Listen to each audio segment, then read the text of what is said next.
Hey guys, this took quite a while to put together, but we wanted to kick off 2016 with a bang. So without further ado, here are 50 upcoming indie titles that will make you salivate in excitement.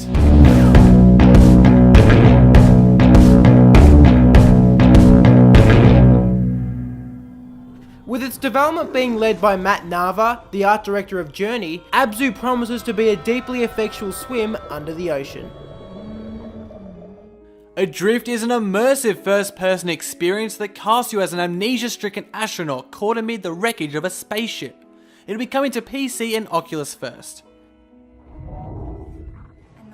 The original Banner Saga is coming to consoles in January, and this, the second part of the trilogy, is due mid-year. Expect more Vikings and turn-based battles. Battle Chef Brigade is a delightfully wacky mix of action, anime and Iron Chef that has you hunt down food and then serve it up as the perfect dish.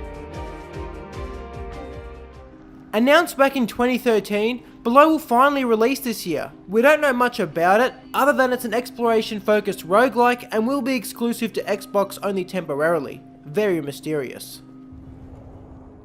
Currently on early access, Besiege has already proven itself a winner. Build a siege weapon, go to town on buildings and enjoy the ensuing destruction.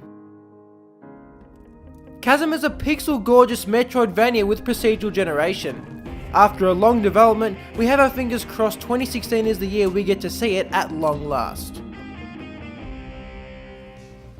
Crossing Souls is an action-adventure that takes you back to 1986.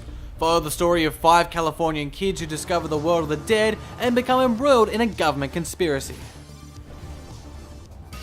It feels like we've been waiting forever, but we're confident this is the year we get Cuphead, an homage to early cartoons that looks amazing and plays tough.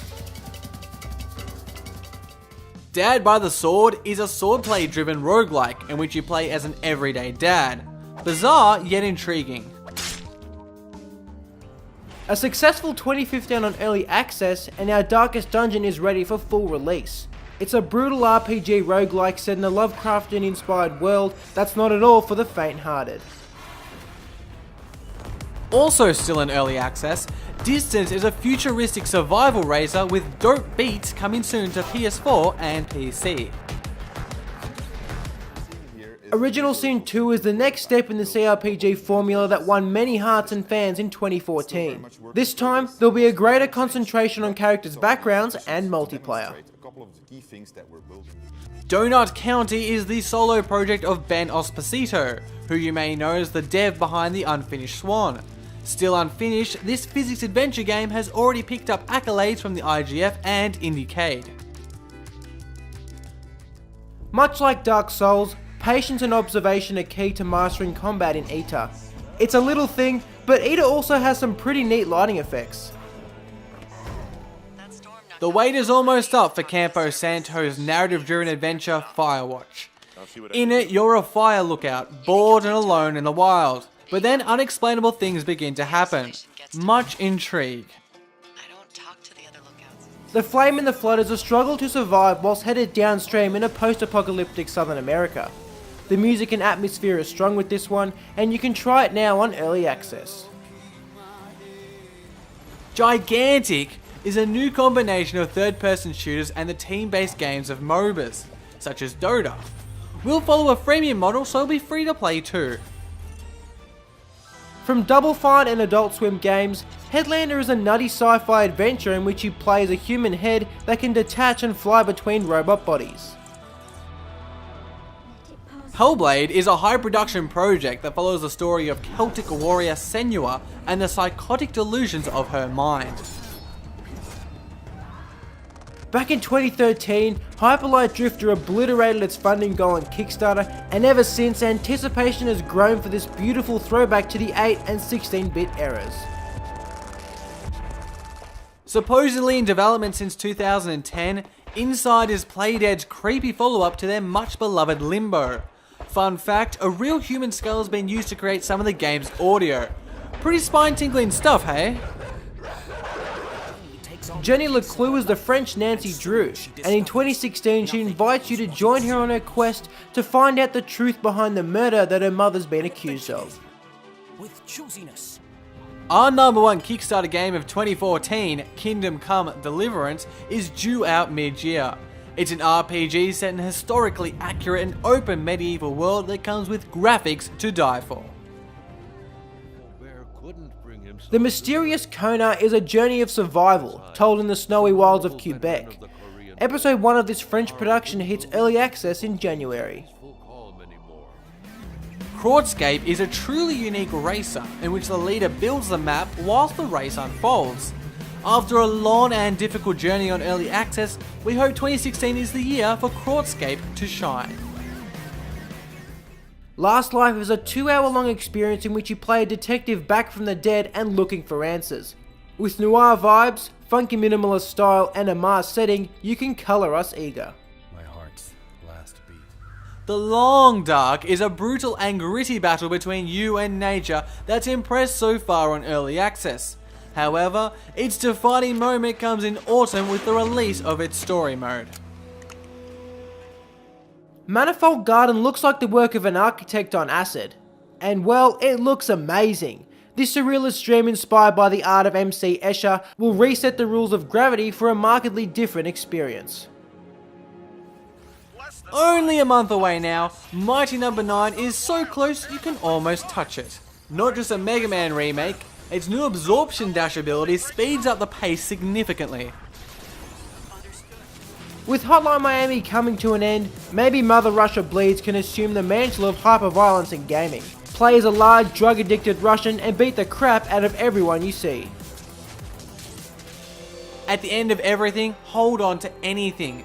That's the idea behind Night in the Woods, in which you play as May, a college dropout returning home. From what we've seen, it appears humorous, charming, and deep. No Man's Sky. It's probably the most anticipated game of 2016.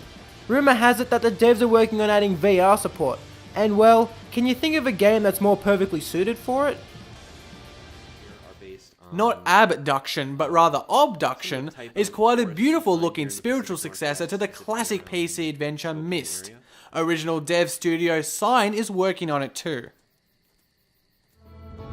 Outer Wilds is a spacefaring game in which you have 20 minutes before the nearby star goes supernova, a la the moon in Majora's Mask.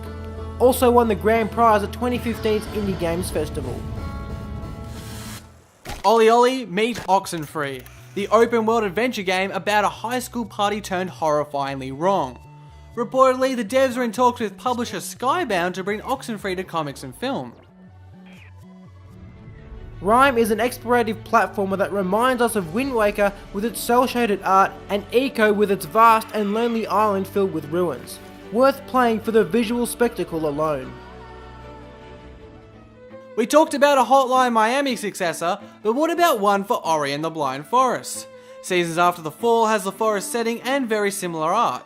A key difference, however, is that it's more puzzle based. Things were quiet on the Skytorn front in 2015, but we should see it before the year's out. Anticipate a side-scrolling quest through different dungeons up high in the sky.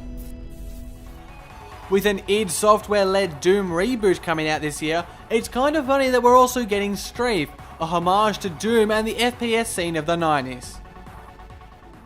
Time moves, but only when you do. That's the guiding principle of Superhot, this red, white and black matrix simulator that's more about strategy than shooting. Fulbright, the peeps behind Gone Home, returned in 2016 with another environmental storytelling project called Tacoma. This one takes place in the future on a transfer station in space.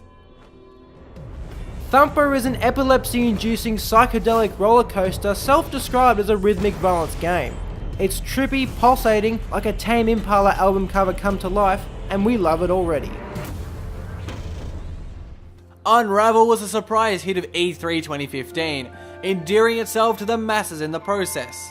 And it's not hard to see why. With its adorable hero strung out of red string, clever gameplay and emotional yarn, Unravel is an A-grade charmer. Wildfire is a stealth-oriented puzzle game in which you control the elements of fire, water and grass to clever effect. And with its alpha out, Wildfire is coming along nicely. We Happy Few is a survival game in which you need to escape a 1960s British town full of drugged up whack jobs wanting to convert you. Groovy baby, yet creepy baby. Where the water tastes like wine is an attempt to capture the essence of the American road story and folk culture. From what we see, its visuals and audio are already capturing that essence. Oh ho, Jonathan Blow. After Braid, where did you go? Oh ho, Jonathan Blow. How we've missed you so. Putting an end to the rhyming, the witness is almost upon us, and with it comes a glorious island full of brain teasers. Call it what you want, but Yooka-Laylee is Banjo-Kazooie. This Kickstarter miracle that revived a loved but forgotten franchise should be the game fans have wanted for 15 years. So the time has come, we finally made it to number 50. This last game, 1979 Revolution, details the Iranian uprising of 79 through the eyes of Reza, a young photojournalist. It's an exciting and bold direction for storytelling in gaming. Well, that's it. A whole 50 indie games to look forward to in 2016. It's not the end of our preview for this year, however, as we'll be back soon with 10 bold predictions for indie games in 2016. Also, if we missed any games you have your eyes on, please let us know in the comments. As always, thanks for watching. My name's Lawrence. And my name's Josh. We'll see you next time here on Indie Informer.